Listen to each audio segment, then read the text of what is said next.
Hello, my name is Joanna and I'm feeling crafty. Welcome back to my YouTube channel where I talk all about sewing and a little bit about life in general. So today I have a quick tutorial for you. We are going to be making a tote bag. Very simple tote bag, but this one has a lovely little feature on the inside, which is this concealed pocket.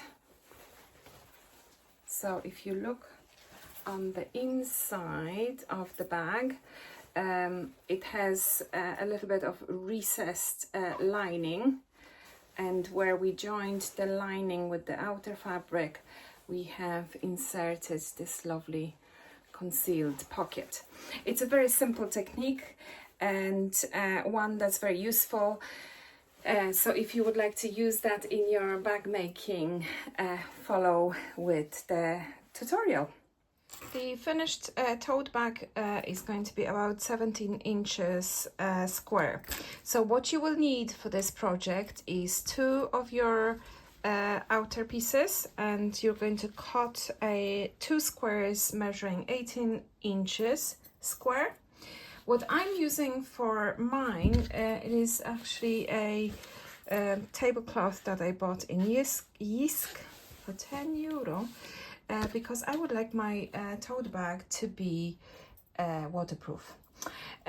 So that's for the outside fabric. For my lining, I am going to need two pieces that measure 14.5 by 18 inches.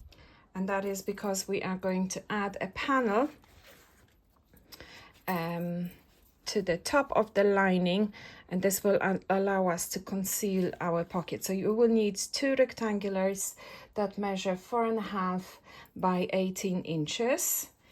And then you will need two pieces that measure 11.5 by 9 inches.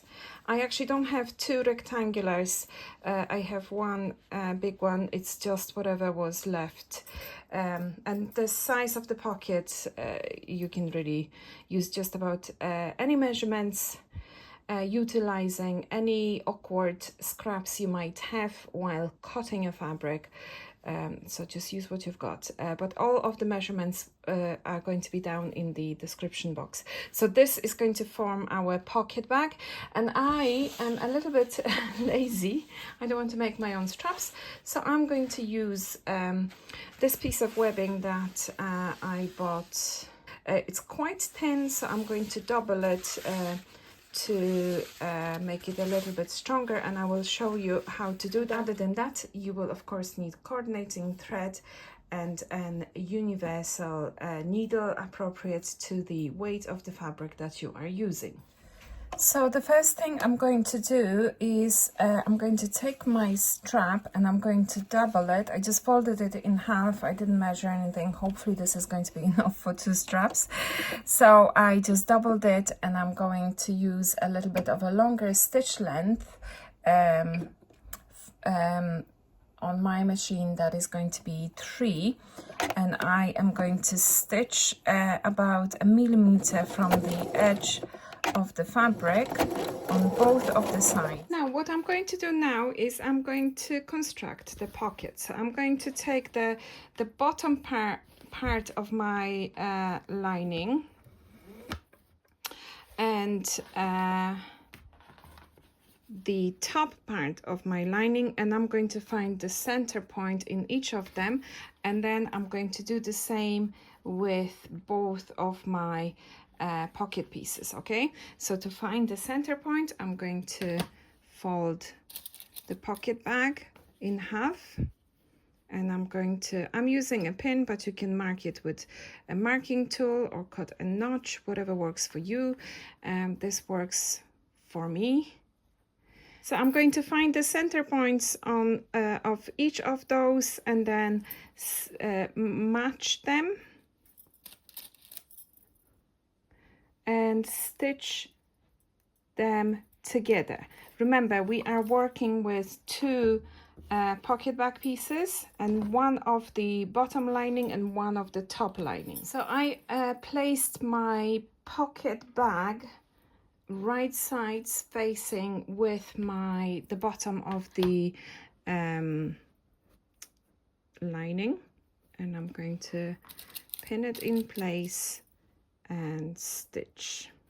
Okay, and then I'm going to do the same. I actually have done it already on the top section of the lining and pocket bag right sides facing. Okay, so I have stitched both of my pocket bags to each the bottom and the top part of the lining, and now I'm going to give it a press. First I'm going to set my seams, and then I'm going to open, and I'm going to press all the seam allowances towards the pocket, like so. Okay, so you want all of the seam allowances facing the pocket. Okay, and I'm going to do the same on the upper part, and my seam allowance is going towards the pocket, like so. So now everything is nicely pressed. So I have the bottom of the lining and my pocket bag, and I'm going to assemble the pocket bag. So I'm going to put the top part of the lining on top of my bottom lining. Okay, I'm going to match these corners carefully. So that's actually what I'm going to do first. Make sure that those corners are matched, which is a bit tricky to do on camera. So that's the most crucial part. So if things have shifted on the sides, don't worry about it, but it is important that our pocket bag, this fabric frays really ugly. Okay, and then I'm going to put a pin in the corner with 1 centimeter seam allowance. We're going to backstitch here, go all the way here, then we're going to pivot, and you might want to mark your pivot points.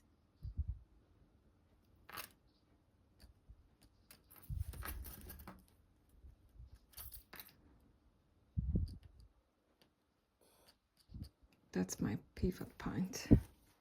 Okay, so backstitch, pivot. Sorry, I'll move that up a little. Backstitch, pivot, pivot, pivot, pivot, backstitch. Now I have just backstitched, and I'm coming onto my first pivot point. Okay, and how do we pivot? You leave your needle down, you lift your presser foot, and you pivot your entire project. I feel a little bit like Ross from Friends. And now that I have pivoted the presser foot down, and I'm going to continue going, and I'm going to show you how to pivot once more once I get to the corner of the pocket. Okay, so I'm approaching the corner of the pocket, needle down, presser foot up, and now I'm going, ooh, I pivoted with the entire tripod. Apologies for that. I am a very professional YouTuber. So I have now pivoted, and I'm going to continue along my pocket bag, and I'm going to show you in a minute what it all looks like. Okay, so this is what it looks like. That's the stitch that we have done. We have back stitched at the beginning, pivot, pivot, pivot, pivot, just like Ross from Friends. And now we're going to reveal our beautiful pocket opening. So you want to put your pocket towards the bottom of the bag, And when you look at the right side, you can see how beautifully concealed that is. Isn't this gorgeous? Now, there's nothing stopping you from repeating this on the other part of your lining and have 2 concealed pockets in each side of your lining. You are the designer of your own bag, so you can do that if you want. I'm not going to do that. I am just going to assemble the other side of my lining without the pocket. So I'm going to take the bottom part of my lining and I'm going to take the top part of my lining and stitch along this seam. Okay, so I'm going to put a few pins. Put as many pins as you want. You can see I have made a mistake along the way, which I had to rip, and hence you see the evidence of it. Even I get it wrong sometimes. So I'm just going to put a few pins and I'm going to stitch this with 3/8 of an inch or 1 centimeter seam allowance. Both of my lining pieces are assembled. Here's the one with the pocket. Here's the one with the here's the one without, and we are going to now stitch them together.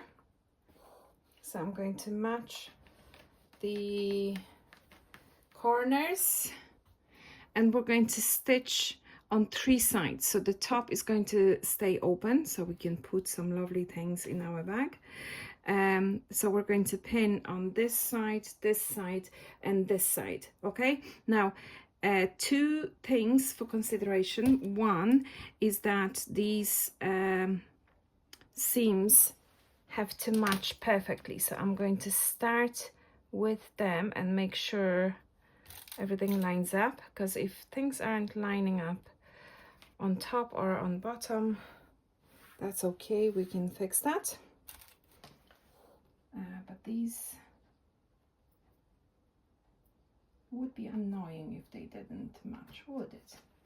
Now, and of course we need to leave an opening so that we can turn our bag right side out afterwards.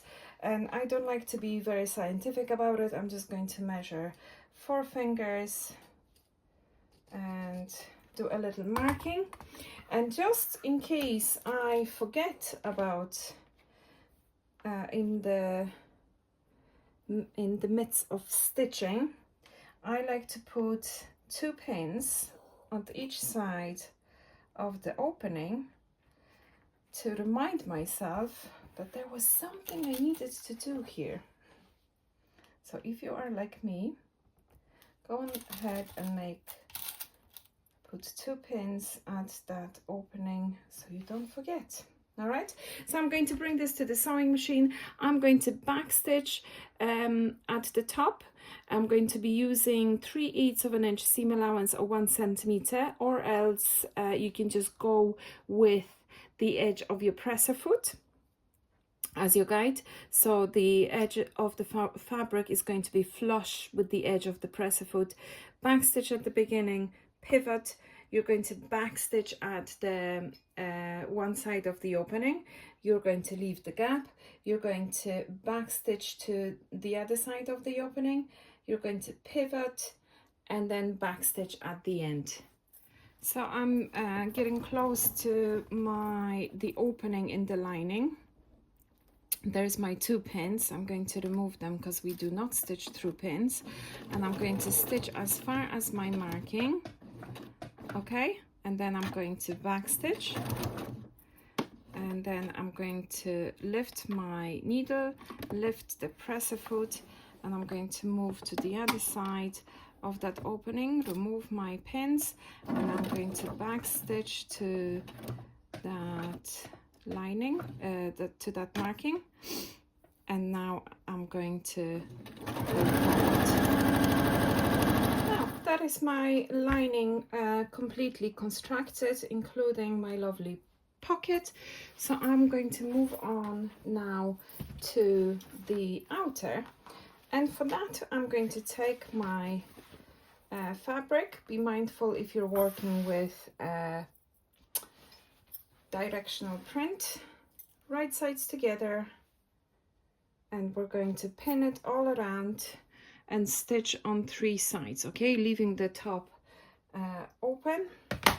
I'm going to put a few pins, and this time we are not leaving any opening because we've already done so in the lining, and all we need is one opening, and we will be able to give birth to our bag through that.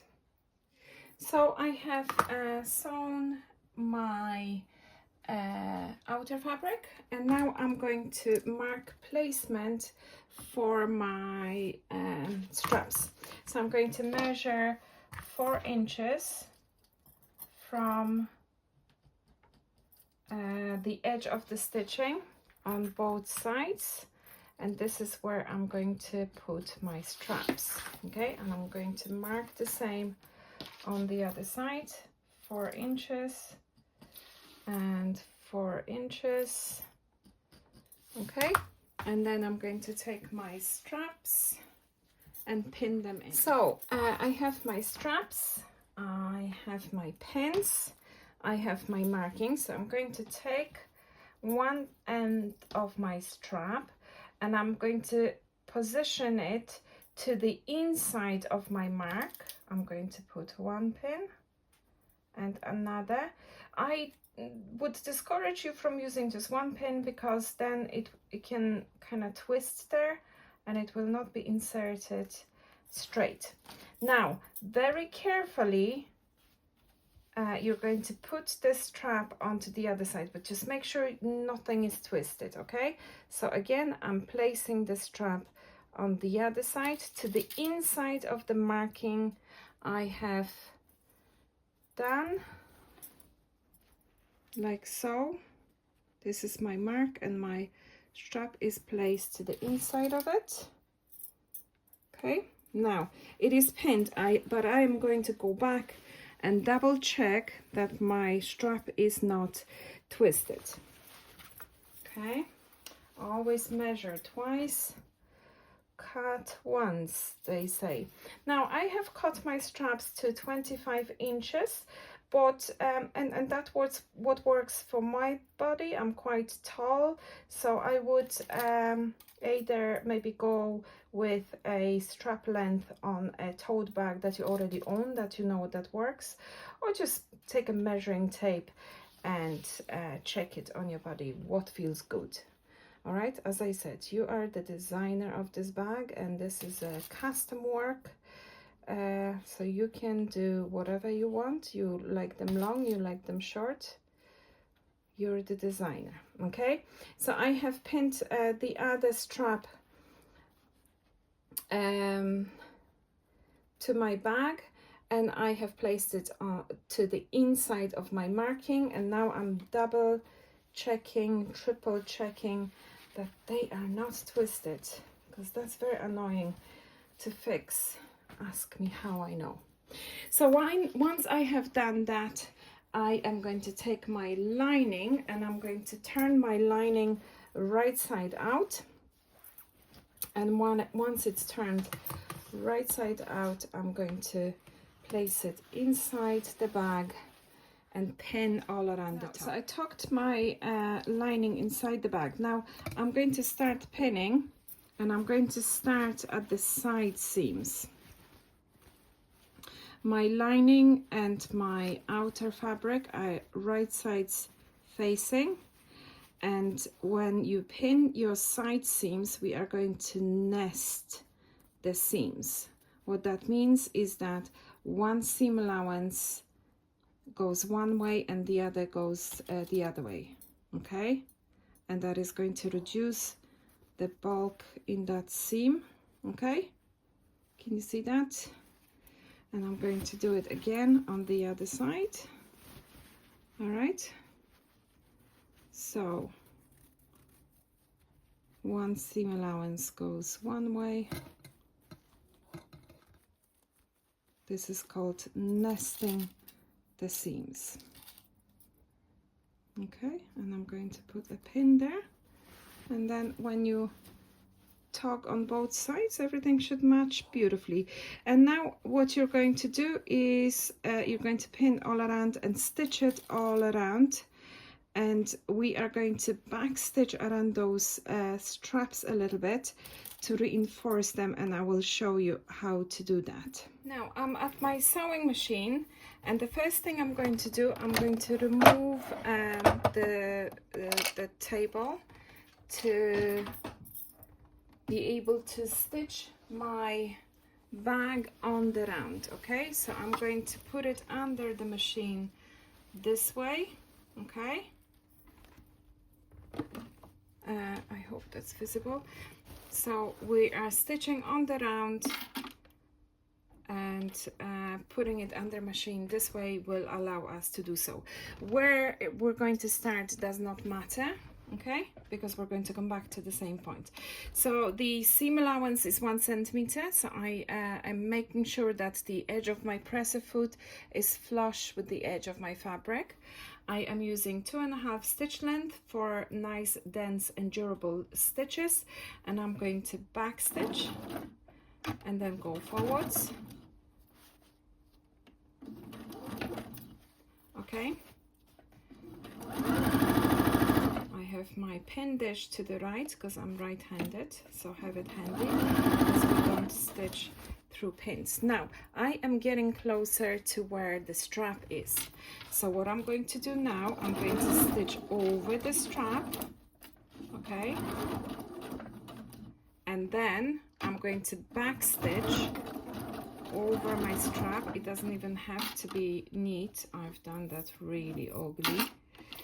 Okay, so I'm now on the other side of the strap and I'm going to stitch over it again. So in total I've stitched through it 3 times, and this is to reinforce it, because if anything goes in this bag, it is going to be the straps, and you want to do that on all 4 of the strap placements. So I have sewn my lining and my outer fabric together. I'm going to pull it out. You could finish at this stage if you want, but I would like to add a little bit of depth to my bag, so I'm going to box the corners. Okay, so I'm going to take my ruler and I'm going to align 1.5 inch mark with each of the seam lines. We're going to measure it from the seam line. Okay, so my 1.5 inch mark is lined up with my stitch line, and I'm going to mark a square, and I'm going to do that on all 4 of the corners. So once you have done that on all 4 corners, you're going to cut out your squares.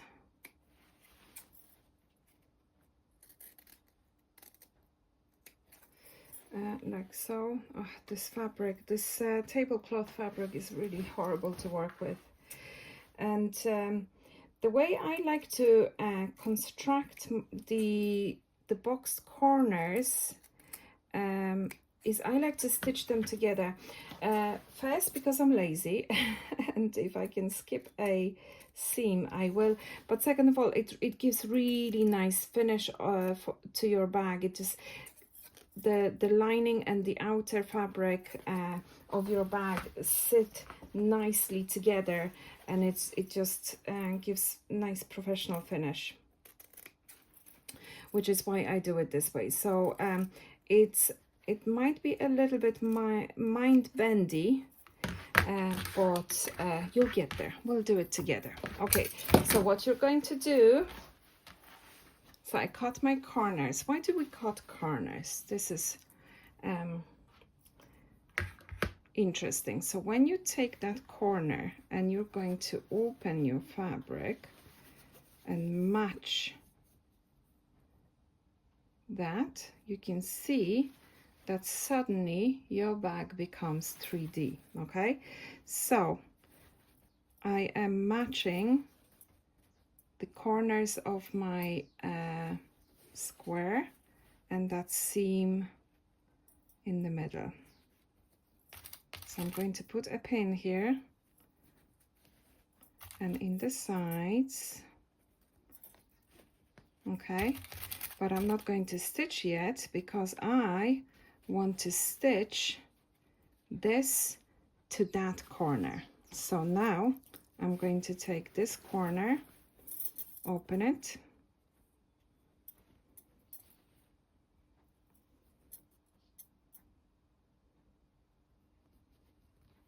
nest my seams, and I'm going to bring this together. Okay, I'm going to match my sides first. I'm transferring my pins. Sorry guys, all these threads, this fabric really frays absolutely horrendously. And now I'm going to match the middle. Okay, don't worry if you didn't get it, I'll do it again. So now I'm going to do it on the other side. So I'll take my outer fabric, I am going to open it, match the middle seam, I'm going to nest the seams,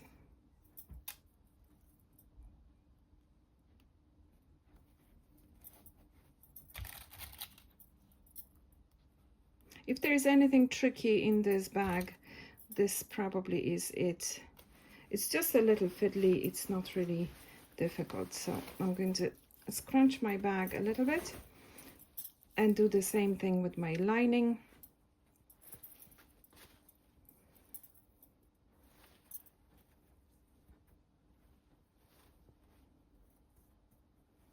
I am nesting the seams, and then I'm going to bring this to this corner.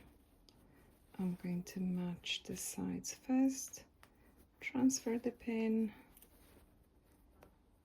transfer the other pin, and now make sure the middle matches and put a pin there. Okay, and now we're going to stitch through all 4 layers with 3/8 of an inch seam allowance. So we're at the machine, we're going to remove the pin, back stitch, and we're stitching through all 4 layers.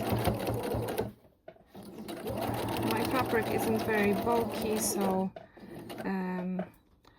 this is pretty smooth, but if you're working with thicker fabric, then maybe use your hump jumper for this. Okay, so that's one side done, back stitch at the beginning and at the end, and then I'm going to do the same thing on the other side. So we are almost finished. So after stitching the corners together, you will end up with something like this, and it might make you doubt yourself that you've done something wrong because it looks like dog's dinner. Okay, trust the process, you've done nothing wrong. These are my corners stitched together, and I am going to look around for where my opening is. I'm going to reach in and start pulling my bag right sides out. This is the exciting bit. This is where your bag is going to emerge and become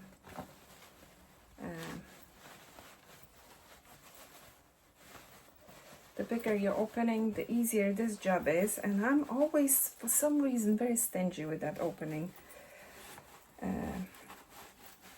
Okay, so I tucked everything in. So the last thing we're going to do, we're going to stitch this opening shut. Okay, let me lower the camera a little bit. So I'm going to take that opening, and sometimes it is a little bit tricky to see where it starts. So I'm going to put my first pin right, oh, you see nothing. So I'm going to put my first pin right where this opening starts. Okay, and I'll do the same thing on the other side. And what this will allow me to do, I will then see that I have to go a little bit over that pin. Okay, now you can stitch this by hand using a slip stitch, but I'm too lazy for that. So next step is to close that opening shut. So I'm going to stitch this very close to the edge. My seam allowance is about 1 millimeter, and I'm going to use a slightly longer stitch length, which is 3 on my machine. I'm going to do a back stitch, and now I'm going to stitch, and I'm going to go slow because I want that to be fairly neat. Okay. And then when I get to that last pin, what I'm going to do, I'm going to backstitch a little beyond that. Because remember, that's where my opening finishes. So I'm going to go 1, maybe 2 stitches beyond that and backstitch. Okay, and that's done. So now I'm going to give the whole thing a good press, and we're going to do the last stitch. And I gave it a good press, and she is pretty much finished. And you could finish at this if you wish, but what I like to do is I like to do a little top stitch along the top edge. And that is just to keep the lining from flipping out, and also it will give another little secure layer for those straps. So you're going to reinforce them a little more with this top stitch. And for this top stitch, I like to fire up one of the decorative stitches, because not often do we have an excuse to use those. So that's what I'm going to do next. So I'll move you to the sewing machine. Okay, so the stitch I decided on is these cute leaves, and I remember decorative stitches don't do a back stitch, okay? So we're going to have to overlap them together. So I have again removed the throat plate from my sewing machine just so I can stitch on the round, and I'm just going to go for it. Decorative stitches can be a little bit slow, which is nice to have this relaxing bit of job at the very end of your project. Oh, it's looking great. And she's finished, and that decorative stitch looks fantastic. Now the advantage of doing the decorative stitch for your top stitch is that it just hides multitude of seams. You don't have to be neat, you don't have to be straight, you can just go for it. So if you are someone who's not yet confident in your top stitching and you're afraid it's going to be very visible, fire up those decorative stitches. If you don't have any on your machine, zigzag stitch is a fantastic option, and it will look really, really cute, and it'll do the job, and you won't have to worry about being very neat. And there you have it. This is your finished bag with the concealed pocket. It looks super neat and professional on the inside, and it's a very simple technique and one that's very useful to you. So I hope you enjoyed this tutorial. If you did, give it a thumbs up, and I hope you find a little bit of time in your life for a little bit of creativity. Thank you for watching. Bye.